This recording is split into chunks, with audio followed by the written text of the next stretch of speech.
My life in Washington, D.C.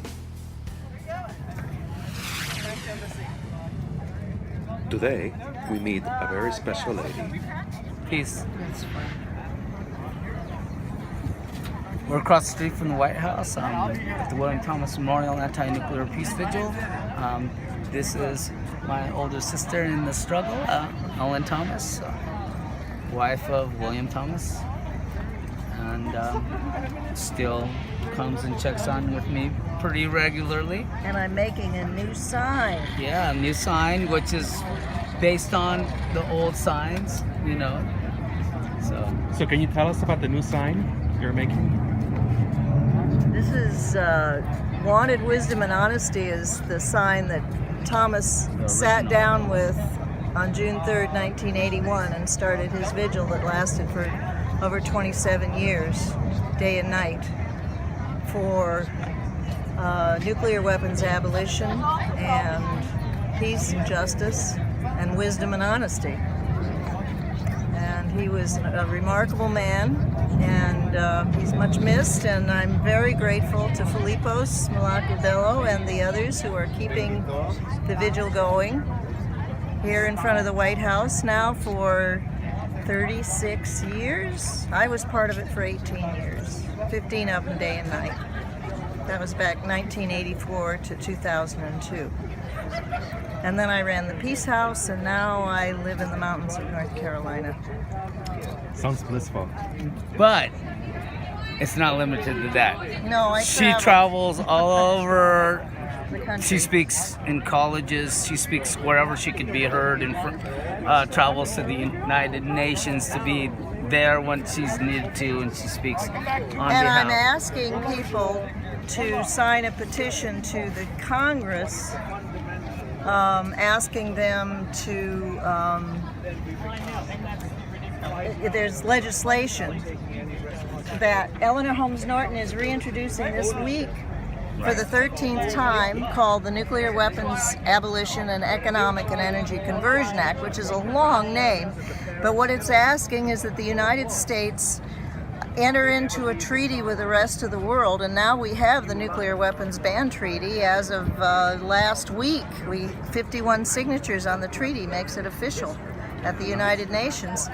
We're asking that the U.S.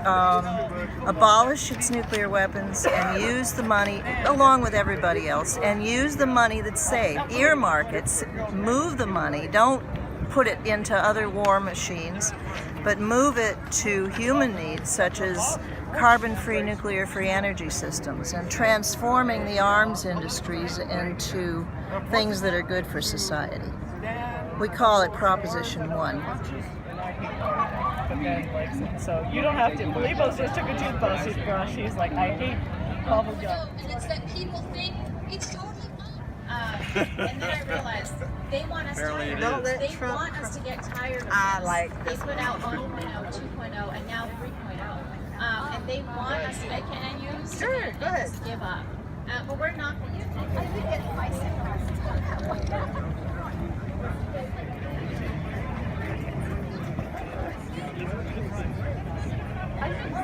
Trump's most recent travel ban violates our core values of religious liberty and runs counter to American values. These executive orders and proclamations are unconstitutional, reprehensible, and immoral. He can try to tweak and amend it all he wants, but let there be no confusion, this is still a Muslim ban.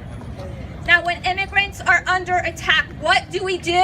Stand up, fight back. When refugees are under attack, what do we do? Stand up, fight back. When Muslims are under attack, what do we do? Stand up, fight back. Refugees are welcome here, no hate, No fear.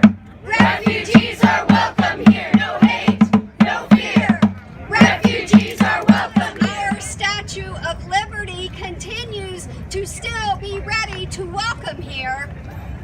Tonight, as we stand in the shadow of yet another Muslim ban that was offered early in the week, and as we look ahead tomorrow and stand at the precipice of the time of discussions discussions between the administration and Congress regarding the presidential determination number of refugees for fiscal year 2018. A number that we have tragically heard is likely to be as low as 45,000 refugees or less. It is a shame that would be our number. Entering this nation, this ban needs to be challenged. It needs to be sex violence. This is something as a society we must absolutely reject. The recent cancellation of the We welcome Congressman Hank Johnson.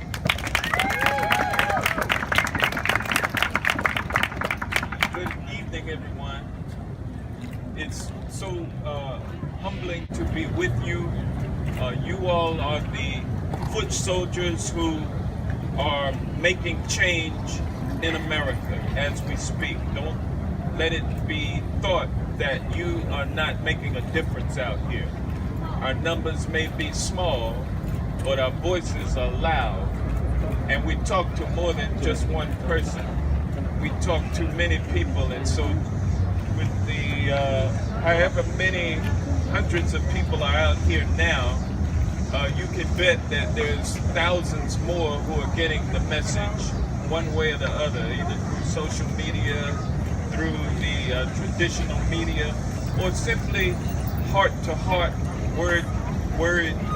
words exchange, dialogue, which is a fundamental attribute of humanity, dialogue.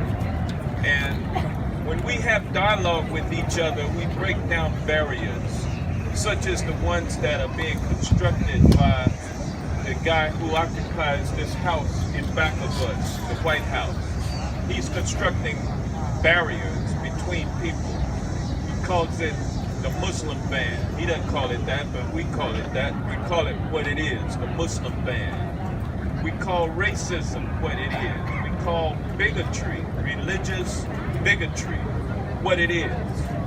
And this president who occupies this White House has fostered a climate of bigotry and racism in this country, has made it acceptable, and we should really be proud and happy that he has done that, because what it does is allows us to confront the negative forces that are arrayed against good.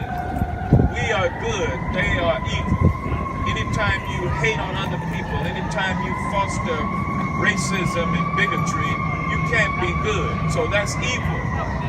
We, on the other hand, come together, bringing people together, all shapes, sizes, colors, religious denominations, sexuality, all differences being bridged, because we are people who recognize that we all